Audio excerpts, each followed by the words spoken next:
You done messed up, Aaron!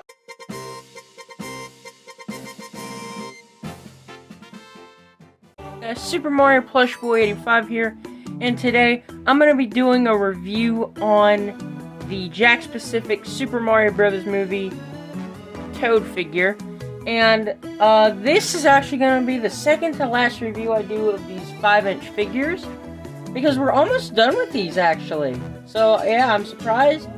I'm sorry it took me a bit to get to the last two that I'm doing, but yeah.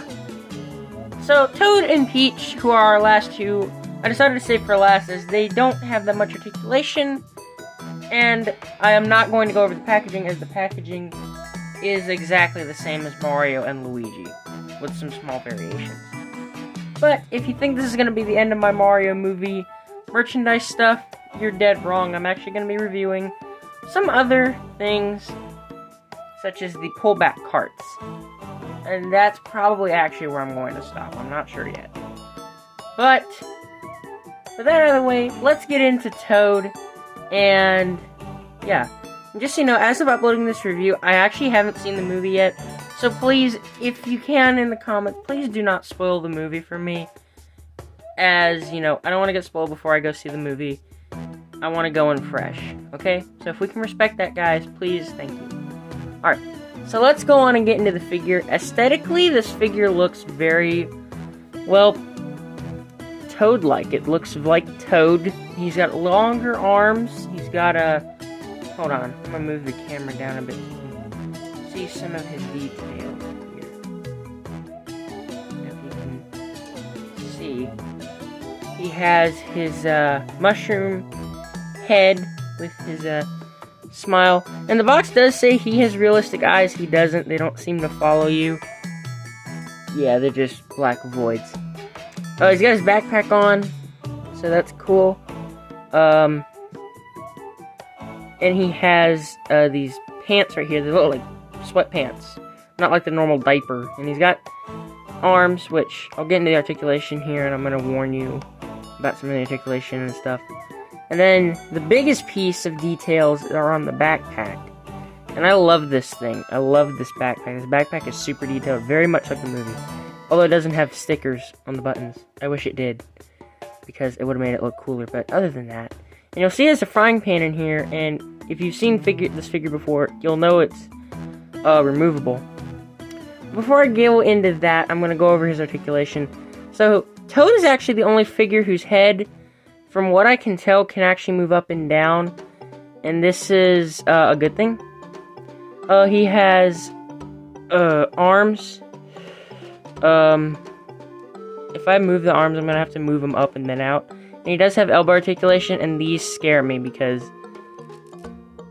you know, if you've had fragile figures with these kinds of joints before, but I am definitely managing this guy. This guy is held up since I got him, but yeah.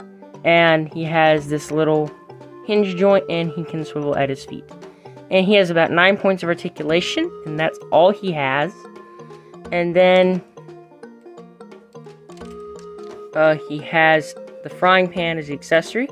So while I have it out, yeah, he's not gonna stand unless you kinda balance him a little bit. I'll even turn his feet out if I've got to. Yeah, there we go. So he can look like he's a hunchback, but I have been able at one point to get him to stand up without the backpack, and he still looks fine.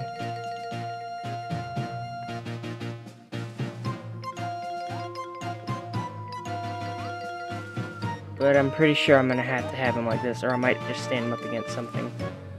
But you can put the frying pan in his hand. And just to show you that real quick, I like the detail on this. It looks very much like a cast iron skillet. This is perfect. This is honestly too accurate, in my opinion. This is a little too accurate, in my opinion. This can honestly work with any other action figure. If you bought another Toad, this can honestly work. with another action figure, and I'm just gonna get him in a pose here. Well, yeah, I'm gonna get him in a... It seems like the frying pan for me can also kind of balance him out, but other than that, that's actually really all I've got to say about Toad. He's a decent little figure. For the $20 price tag, would I recommend you pick him up?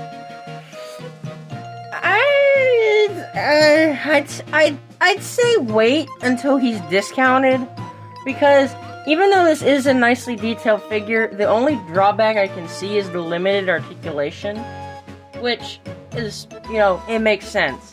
He's a smaller character, he's not going to have that much articulation, and if you do want to put him on your shelf, he's going to have a hard time standing up. You may have to lean him against something.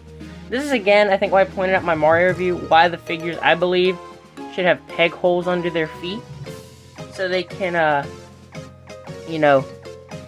stand up, especially with a character like Toad, who's going to be weighed down. I wish this thing was molded, the backpack, I wish it was molded and it was made hollow.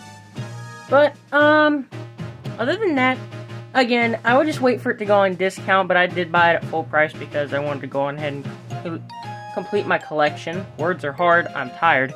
But, yeah. So I would, personally, if you're still waiting to get this figure, then yeah, I'd say wait for a discount, but I just got him to complete my collection. But overall, I still think he's a nice figure. But is he worth 20 bucks? No. If I had actually got him at the discounted price, then I would have accepted that better. If there was a discount for a brief period, now they've gone back to regular price. Oh, see right there? He just falls. He just falls over. I'm surprised it's happened on camera. You'd expect that not to happen on a camera, but again, you'll have to probably lean him against it. Or if you don't like the frying pan, just put it in his backpack. Honestly, but I like the frying pan. I'd like to display them with their accessories. But, yeah, that basically sums up my opinions on Toad. But, I'll see you guys next time for Peach, who will be our final review. See you guys next time.